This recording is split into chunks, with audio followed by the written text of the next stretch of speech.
Okay. Um, if someone wants to start a business selling courses or printables, this is again another question from Beth.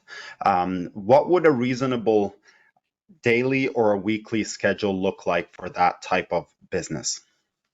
Well, I think that's up to you. And I think that's a great follow-up to the outsourcing question because the more you build your team, the more flexibility you have in your schedule. And how much time you'll spend really depends on all the little decisions that you make on how you want to run your business, how you want to build your audience, how much you want to be involved. But I think it's important to make sure that you set aside every day or every day that you work is to do three things.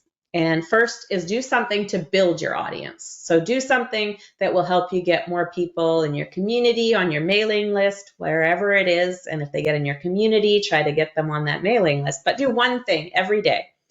Also do one thing to grow your sales every day, whether it's send out an email or which probably should be done anyway every day, but something that will increase your sales. Work on a sales page, do something. And then also to nurture your audience.